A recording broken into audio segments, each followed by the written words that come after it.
Zelensky vient de se rendre compte de l'inégalité, le deux poids deux mesures qui se passe en Ukraine.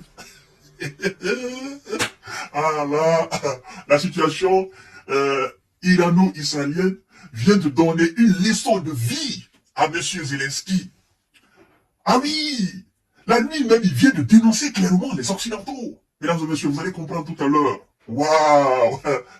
Vous savez, on dit souvent que la réalité des choses finira toujours par attraper les menteurs, les manipulateurs. Oui. Et je vous ai dit, nous sommes dans un monde de force. Il faut chercher la force. La force inspire le respect, la considération. La force inspire forcément le respect et la considération. Oui, chers dames, chers messieurs, chers demoiselles. Zelensky dit quoi? Partagez cette vidéo, elle est très importante. Partagez-la dans tous les groupes possibles. Abonnez-vous sur cette page, activez la cloche de notification pour ne plus rater mes vidéos. Vous savez, pour vous d'abord vous situer dans la situation du Moyen-Orient, irano-israélienne. Les Occidentaux ont avoué clairement que ce sont eux qui ont intercepté la plupart des projectiles, des engins volants, n'est-ce pas, sans pilote iraniens. Or, comme je l'ai mentionné dans une de mes émissions, pendant que c'était encore chaud, vous devez savoir que l'Israël n'est pas un pays membre de l'OTAN, premièrement, officiellement. L'Israël n'est pas un pays de l'Union européenne, à ce que je sache, si je ne me trompe pas. Donc, il n'y a aucun article de l'OTAN, y compris l'article 5 de l'OTAN, qui protège l'Israël et qui appelle les pays membres de l'OTAN à protéger l'Israël contre un quelconque missile ou une quelconque attaque ou une quelconque riposte d'un quelconque pays. Il n'y a aucun article mentionné officiellement dans la charte, n'est-ce pas, qui a mis en place l'OTAN, l'Alliance Atlantique, machin. Alors, Zelensky se dit quoi? Mais l'Ukraine, l'Israël, nous sommes le même pays. Aux yeux des Occidentaux, nous ne sommes pas membres de l'OTAN, encore moins de l'Union européenne. Il n'y a rien qui nous concerne. Mais qu'est-ce qui s'est passé pour que les Occidentaux activent automatiquement les armes de défense et de destruction pour intercepter tout ce qui venait de l'Iran? Et qu'est-ce qui fait que les Occidentaux ne peuvent pas activer les mêmes armes défensives et offensives pour intercepter les missiles venant de la Russie? Pourquoi ce deux poids deux mesures? Mesdames et messieurs, la sauce devient très douce. Tous les ingrédients sont réunis pour que cette sauce-là, elle devienne très douce. Partagez cette vidéo dans tous les groupes possibles. Ça va se savoir, chers dames, chers monsieur, chers mademoiselles.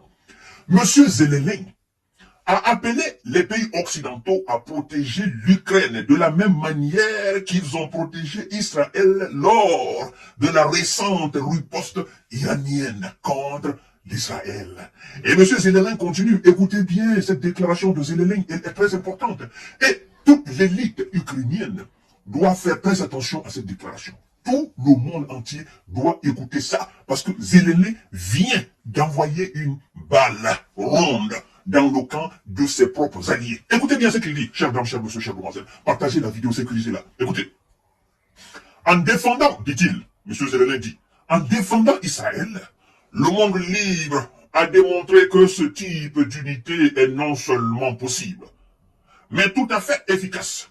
Les actions décisives des alliés ont empêché, selon lui, le succès de la terreur, n'est-ce pas, et la perte d'infrastructures et ont forcé, dit-il, l'agresseur en parlant de l'Iran, à se calmer. Il dit, c'est la partie la plus importante de sa déclaration, il dit, je cite, le même scénario est possible en protégeant l'Ukraine du terreau, comme il qualifie la Russie, un pays qui, comme Israël, n'est pas membre de l'OTAN. Et cela ne nécessite pas l'activation de l'article 5, mais simplement une volonté politique, a déclaré M. Volodymyr Zelensky. Il dit quoi en clair, en français clair? Pour lui, le monde libre a fait montre d'unité. Le monde libre a fait montre de volonté pour lui. Le monde libre, pour lui, c'est le bloc occidental. Il dit, le monde libre a protégé l'Israël. Pourtant, il n'est pas membre de l'OTAN. Hein? Il n'y avait pas besoin d'activer l'article 5. L'article 5, c'est quoi? Tout pays qui attaque un pays de l'OTAN, si je ne me trompe pas, tous les membres de l'OTAN doivent alors se lever contre ce pays-là, en clair. Aujourd'hui, je prends l'exemple sur l'AES. Tout pays qui attaque le Niger, le Mali, le Burkina attaquera ce pays-là. Tout pays qui attaque le Burkina, le Mali, le Niger attaquera ce pays-là. Tout pays qui attaque le Mali, le Burkina et le Niger attaquera ce pays-là. C'est ça l'article 5, si je ne me trompe pas, de l'Alliance Atlantique, transatlantique. Tout pays qui attaque la France, tous les membres de l'OTAN réunis vont attaquer ce pays-là. Qu'est-ce que ça veut dire? Oh, Israël n'est pas dans l'OTAN. Ah donc, ne doit pas bénéficier de l'activation de cet article. L'Ukraine n'est pas dans l'OTAN, donc ne doit pas bénéficier de l'activation de cet article-là. Et Zelensky dit alors, ce qui a été fait doit être fait aussi pour mon pays. Donc, vous avez manifesté votre volonté de protéger ce pays-là. En quoi ce pays est différent du nôtre? En quoi? Pourtant, vous dites que je dois rentrer dans l'OTAN. Pourtant, vous dites que oui, prochainement, dans quelques jours, dans quelques mois, forcément je dois rentrer dans... Mais pourquoi? Parce que nous avons constaté ça. Le peuple ukrainien n'est pas bête. Et alors, c'est là, je crois bien, le ministre de la Défense britannique, M. Cameron, David Cameron, remet à sa place clairement M. Zelensky. Écoutez bien la déclaration de ce dernier, cher dame, cher monsieur, cher mademoiselle. La partie devient très intéressante. Il dit ceci. Le ministre britannique des Affaires étrangères, oui, c'est le ministre britannique des Affaires étrangères, autant pour moi, j'allais dire monsieur, ministre de la Défense. Le ministre, n'est-ce pas, britannique des Affaires étrangères, David Cameron, avait déjà commenté cette question, affirmant que les armées de l'OTAN ne pouvaient pas abattre de missiles au-dessus de l'Ukraine, car cela entraînerait une menace de confrontation avec l'armée russe. Monsieur Zelensky, vous avez compris? Des hommes phares de l'OTAN. Parce que Grande-Bretagne, quand même, c'est un pays membre fort, puissant de l'OTAN. Vous savez, les pays membres forts, puissants de l'OTAN, il y a d'abord les États-Unis, il y a l'Allemagne, il y a la France, et puis il y a la Grande-Bretagne, et puis il y a les autres. Vous avez compris? Il y a les autres. Alors, l'un des éléments phares de cette alliance dit à M. Zelensky, mon cher, aucune armée de l'OTAN n'a le droit et ne peut se permettre d'abattre au-dessus de l'Ukraine des missiles de Vladimir Poutine. Ce serait alors déclarer la guerre ouvertement à M. Vladimir Poutine. Et ça, on ne peut pas le faire. Ça veut dire quoi? Oh, le rapport de force, c'est pas la même chose. Ils osent plus l'Iran que la Russie. Il est très facile d'abattre les missiles russes et les missiles iraniens que d'abattre les missiles russes.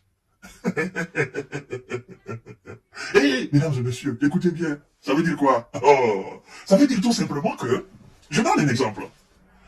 Ce qui a été l'Iran, si ça avait été la Russie,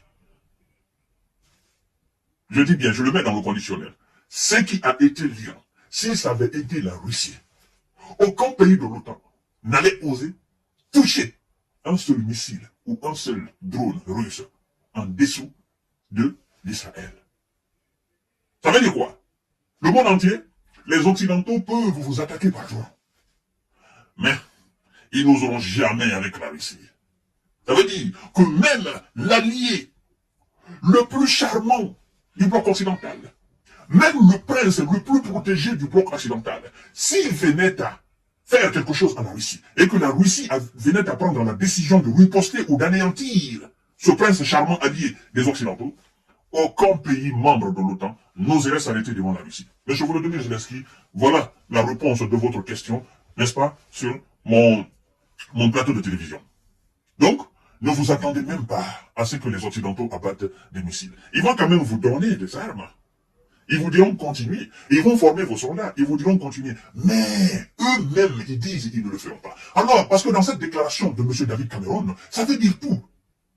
Nous ne pourrons vous donner des avions. Parce que il n'y a pas d'aviation militaire maintenant en Ukraine. Nous serons obligés d'aménager, n'est-ce pas, une aviation montée de toutes pièces dans un pays proche de l'Ukraine pour faire décoller les avions. Si on doit vous donner réellement pour faire décoller les avions. Et Vladimir Poutine a dit quoi? Je ne suis pas contre que vous envoyiez des avions. Mais je verrai où ces avions vont décoller. La Pologne ne va jamais accepter que les avions décollent de son territoire pour aller faire la guerre à la Russie. La Pologne deviendra une cible privilégiée. La France n'acceptera jamais cela. L'Allemagne non plus. La Grande-Bretagne non plus. Alors, c'est que ces pays n'accepteront pas. Vous pensez que c'est la petite Roumanie, avec un peu de moins, qui va accepter que les avions décollent sur son territoire? Non. Monsieur Zelensky, vous êtes perdant. On vient de vous dire clairement. Ouvrez alors les oreilles pour comprendre. Ouvrez les yeux grandement pour voir clairement. Même si on venait d'anéantir complètement votre pays, aucun membre de l'OTAN n'est prêt à faire face aux missiles russes, n'est-ce pas, en Ukraine. C'est dommage. Le 2 poids 2 mesures de l'Occident, c'est ce que Zelensky lui-même vient de constater. Ça fait se savoir. Partagez la vidéo dans tous les groupes possibles. Monsieur Zelensky, l'Israël n'est pas égal à l'Ukraine aux yeux des États-Unis d'Amérique. C'est pas la même chose. Non, l'Israël n'est pas égal à l'Ukraine aux yeux de la France. C'est pas la même chose, monsieur Zelensky. C'est pas la même chose. Il va lire l'heure. À tout à l'heure, partagez la vidéo dans tous les groupes possibles.